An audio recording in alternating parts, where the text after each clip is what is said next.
Hi, this is Lucia DelVillano, And this is Rachel Horstman. and this is our presentation on the heat exchanger design project.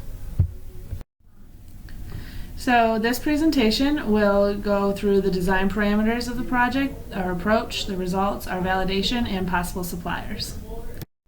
The design parameters given for this project are listed below. This project outlines the question, can the volumetric flow accommodate 1 megawatts that's being generated by the computers at Michigan State University? Our approach began with choosing our working fluid as Paratherm NF, and we chose it because it's non-fouling, which means that it is low maintenance. And we also put our working fluid on the tube side because it can be mechanically cleaned. Another good reason to choose Paratherm is that it was food grade and non-toxic, which makes it great for potable water, so if there were to be some issue with our exchanger, the contamination wouldn't affect our water. The Paratherm NF, we said, enters the heat exchanger at 100 degrees Fahrenheit and exits at 60. And our cold stream, which is water, is on the shell side, and that begins at 57 degrees Fahrenheit and raises to 60.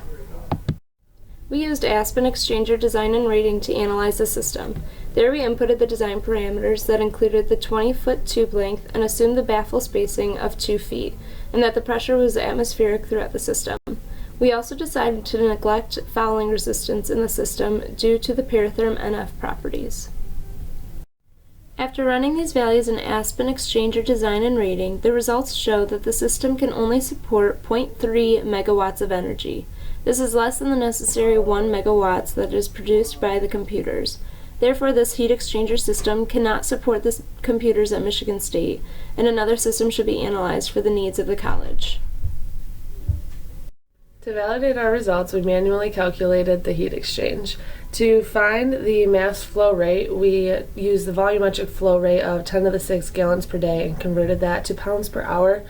CP we found is a material property of water, and the change in temperature in our exchanger was 3 degrees Fahrenheit. So plugging those into the equation, we got the heat exchange to be about equal to 0.3 megawatts, which is about equal to the results that we obtained using Aspen. So we can say that our results are valid. Possible suppliers that can make this design project a reality include Paratherm Corporation for the working fluid that is included in this project, Paratherm NF, and Kerpump and Company that could create the heat exchanger. Assuming this heat exchanger is created in Michigan, Kerpump is a Michigan-based company that would be ideal if minor adjustments need to be made throughout the creation of this heat exchanger.